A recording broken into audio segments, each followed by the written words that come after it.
YouTube channel Virtual Englishpedia, a treasure of knowledge.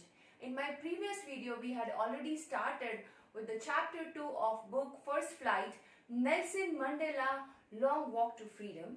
And today we will be continuing with this lesson only. And here we have part 2 of this lesson. But before we start, let me tell you one thing, that if you like my video, do not forget to like and subscribe, क्योंकि उससे मेरा motivation बना रहता है और मुझे और अच्छे वीडियो बनाने की इच्छा होती है. So thank you so much everyone. So now we will be starting with the page number 19 in your book First Flight, and we will be starting with the very first paragraph. A few moments later, we all lifted our eyes in awe. थोड़े क्षण के बाद हमने अपनी निगाहें जो की वो ऊपर की, क्योंकि everyone was in awe and something different was happening in the sky. What was that? Spectacular array. Here we have a new word, एक नया शब्द है जिसका मीनिंग है an impressive display. Impressive, एक beautiful display आसमान में सबको दिखाई दे रहा था. So everyone was in awe, यानी सबके अंदर एक प्रशंसा का भाव था. African jets, helicopters and troop carriers rode in perfect formation over the Union buildings. यहाँ पे देखा जा रहा है कि साउथ अफ्रीकन जेट्स है, हेलीकॉप्टर्स है, या तो फिर ये troop carriers, that means large aircrafts, they all were forming a beautiful display in the sky. हमने कई बार देखा है कि जब बड़े इवेंट्स होते हैं, नेशनल इवेंट्स होते हैं, तो ऐसे फॉर्मेशंस एयरक्राफ्ट्स के द्वारा डिस्प्ले किए जाते हैं, right. It was not only a display of pinpoint precision and military force. Pinpoint precision that means extremely fine. ये सिर्फ एक्सट्रीम फाइन डिस्प्ले ही नहीं था, but a demonstration of the military's loyalty to democracy. But it was a demonstration of their loyalty. एक loyalty दिखाया जा रहा था towards the democracy of the country. सिर्फ दिखावा नहीं था, पर वो एक अंदर की भावना थी, एक निष्ठा थी देश के प्रति. That is why they were showing this to a new government that had been freely and fairly elected. जो नई गवर्नमेंट अभी अभी फॉर्म हुई थी, किसके बेस के ऊपर?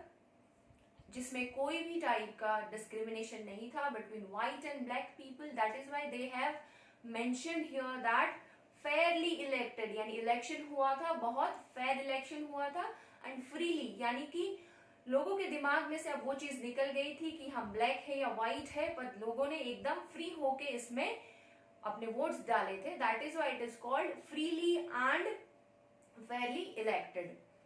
Only moments before the highest generals of the South African defence force and police, थोड़ी देर पहले ही जो हाईएस्ट ऑफिसर्स थे, हाईएस्ट जनरल्स थे of South African defence and police, their chest bedecked with ribbons. उनकी छाती जो थी वो डेकोरेटेड की गई, किसके साथ? with ribbons and medals. From days gone by, saluted me and pledged their loyalty. They saluted me and they paid their respect to me. They paid their loyalty to me. I was not unmindful of the fact that. Now, unmindful, that means I was aware of, I was conscious. Not so many years before, they would not have saluted but arrested me. थोड़े समय पहले की अगर मैं बात करूं तो ये लोगों ने मुझे अरेस्ट किया था, and I was in the prison for 30 years.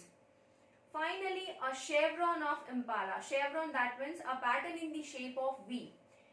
Now, V shape में एक pattern form किया गया था sky में.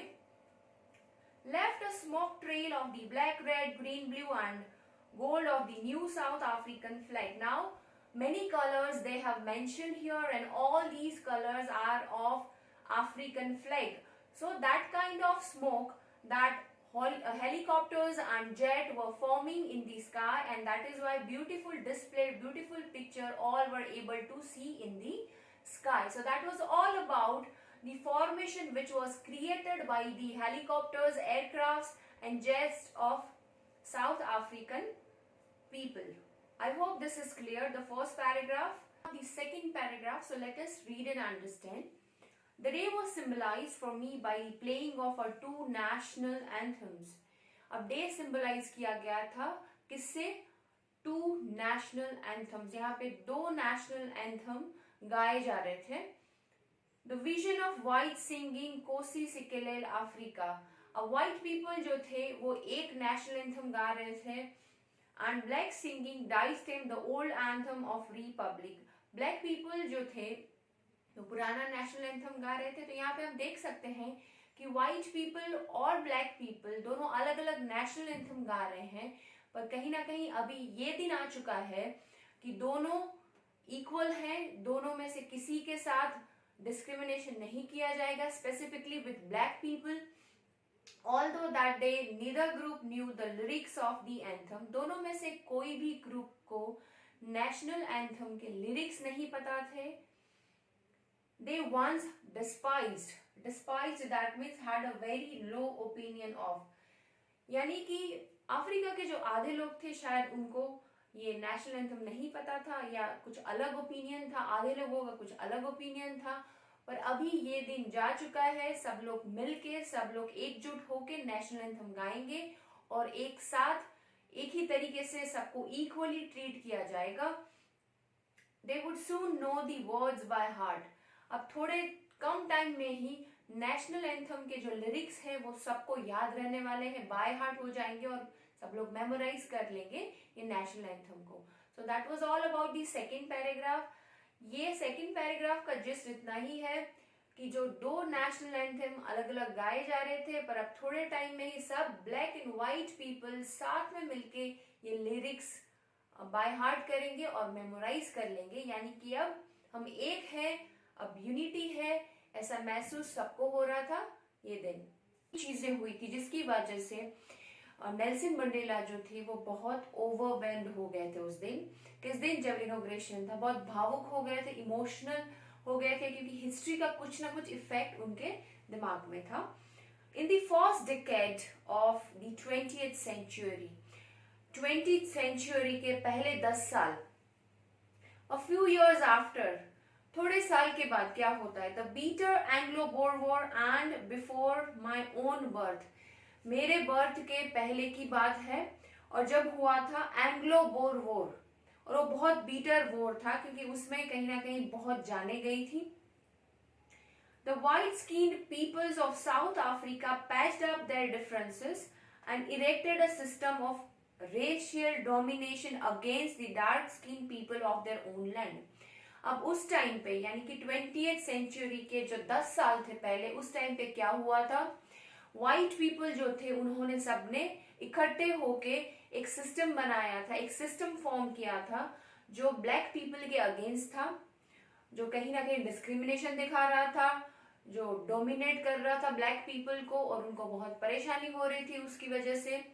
तो ये यहाँ इनॉग्रेशन के दिन वो हिस्ट्री में जो गलत चीजें हुई थी 20th सेंचुरी के जो पहले 10 साल थे उसमें जो गलत चीजें हुई थी उनको याद करके वो बहुत भावुक हो रहे थे और बोल रहे थे कि मेरा जन्म हुआ था उससे पहले की ये बात है, जो वॉर हुआ था एंग्लो बोर वॉर, उस टाइम पे बहुत गलत चीजें हो रही थी।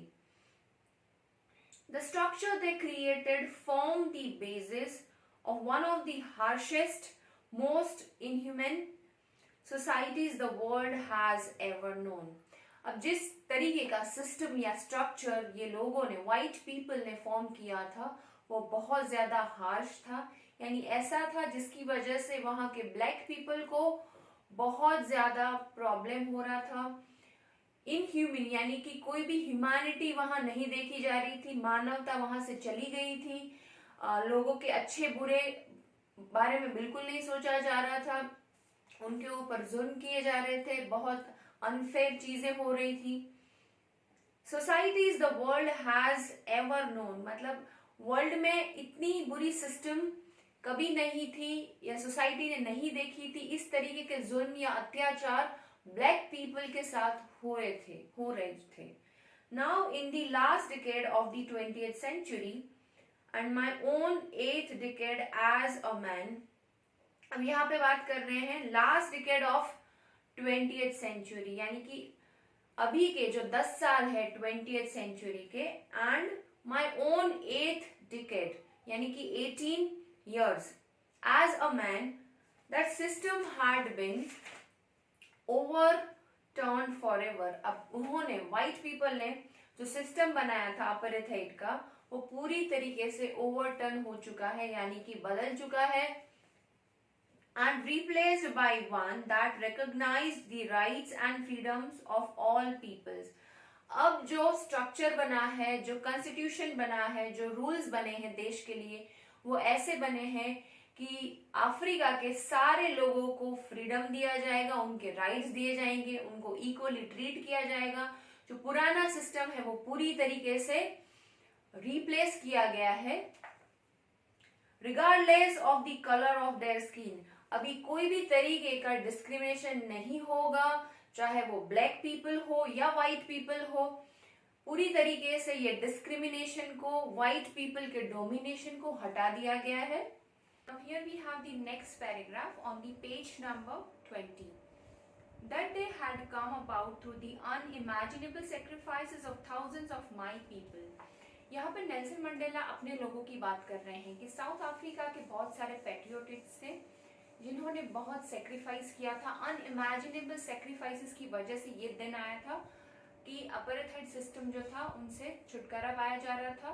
Y? Because of many South African people's sacrifices. People whose suffering and courage can never be counted or repaid. जो लोग जिन्होंने बहुत ज़्यादा सफ़र किया था, उन्होंने बहुत अच्छा फाइट दिया था, करेज दिखाया था, ब्रेवनेस दिखाया था, उनकी वजह से ये दिन आया था। और उनका जो सेक्रीफाइस है वो कभी रीपे नहीं किया जा सकता, वो कभी काउंट नहीं किया जा सकता, क्योंकि वो बहुत बड़ा था और वही लोग बहुत बड़ा रीजन थे ये अपेरेथाइड सिस्टम से छुटकारा पाने के लिए। I felt that as I have on so many other days that I was simply the sum of all those African patriots who had gone before me. यहाँ पर नेल्सन मंडेला जो है अपनी फीलिंग्स एक्सप्रेस कर रहे हैं उस दिन जिस दिन नया कॉन्स्टिट्यूशन बनाया जा रहा था, और पिछले दिनों भी जो पैट्रियोटिक्स उनके साथ थे, जिन्होंने उनके साथ खड़े रह के ये जो फाइट थी वो लड़ी थी।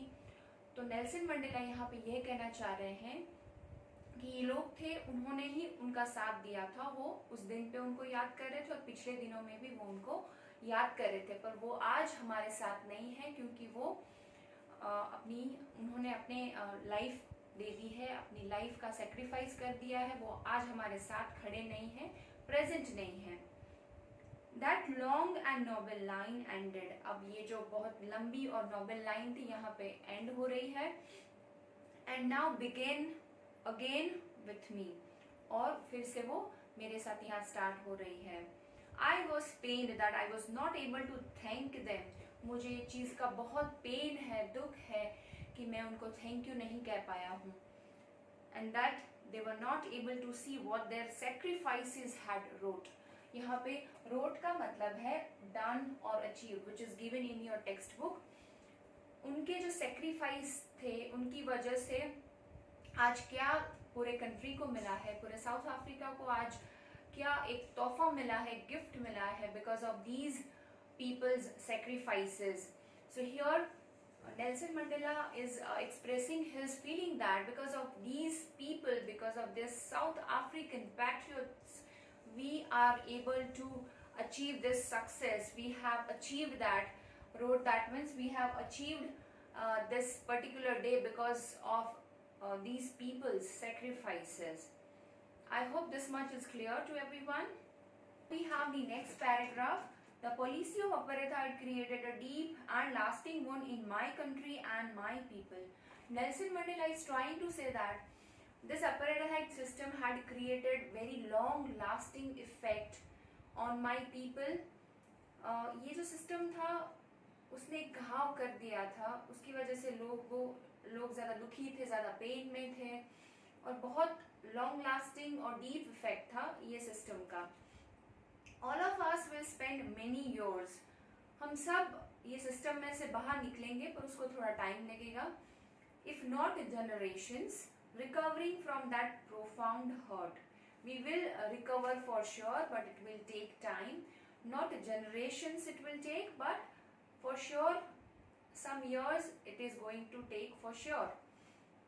But the decades of operation, यानी कि बहुत ज़्यादा समय का दबाव and brutality, that means अत्याचार, cruelty, had another unintended effect, and that was that it produced the Oliver Tambos, the Walter Sissulus, the Chief Lutlys, the Yusuf Dadus, the Bram Fishers, the Robert Sobequays of our time, men of such extraordinary courage, wisdom and generosity that their like may never be known again.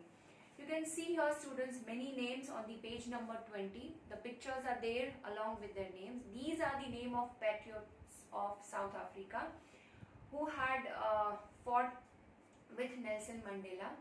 So here Nelson Mandela is trying to say that ये इतना ज़्यादा दबाव था, इतना ज़्यादा cruelty था, जिसकी वजह से ये लोग क्रिएट हुए थे उनका अपोज करने के लिए, और ये लोगों ने डट के उनका सामना किया था, फाइट दिया था. तो ये बहुत इम्पोर्टेंट नेम्स है ये लड़ाई के. And these people were having courage, wisdom and generosity, जो शायद बहुत टाइम तक ऐसे लोग ना दिखे जिसमें इतनी अच्छी क्वालिटी हो, जिसमें इतना ब्रेवनेस हो, करेजियसनेस हो. Perhaps it requires such depths of operation to create such heights of character. Maybe cruelty इतनी थी या तो दबाव इतना था, उसकी वजह से ही इतना strong oppose हुआ और ऐसे personalities या ऐसे characters उभर के आए. So here Nelson Mandela is trying to say that कि वो कितना ज़्यादा दबाव रहा होगा white people का, या तो कितना ज़्यादा अत्याचार हो रहा होगा कि उनकी वजह से इतना ज़्यादा करेज कि अपनी लाइफ का भी कोई डर नहीं, अपनी जान जाए तो जाए उसका भी कोई डर नहीं. ऐसे कैरेक्टर्स, ऐसे पर्सनालिटीज उस टाइम पे क्रिएट हुए जिसने पूरा एक टीम बना के साथ में मिलके ये अपार्थाइड सिस्टम खिलाफ लड़ाई लड़ी. My country is rich in the minerals and gems that lie beneath its soil. Nelson Mandela is talking about South Africa, that my country is having nice minerals and gems. He is talking about its soil. But I have always known that its greatest wealth is its people. ये country की सबसे ज़्यादा अच्छी wealth है तो वो है ये कंट्री के लोग. फाइनर एंड ट्रूअर, जो सच्चे हैं, बहुत अच्छे हैं. Than the purest diamonds, purest diamond से भी ज़्यादा अच्छे और सच्चे ये देश के लोग हैं. तो नेल्सन मंडेला यहाँ पे बहुत प्राउड फील कर रहे हैं कि इतने अच्छे लोग हैं जिनका करेज बहुत अच्छा है, जो बहुत इंटेलिजेंट है, जनरोसिटी उनकी बहुत वेल नोन है, ऐसे लोग हैं. तो यहाँ पे नेल्सन मंडेला अपने कंट्री के पैट्रियट्स के बारे में बात कर रहे हैं और उनकी तारीफ कर रहे हैं और उनके लिए उनको बहुत प्राउड फील हो रहा है.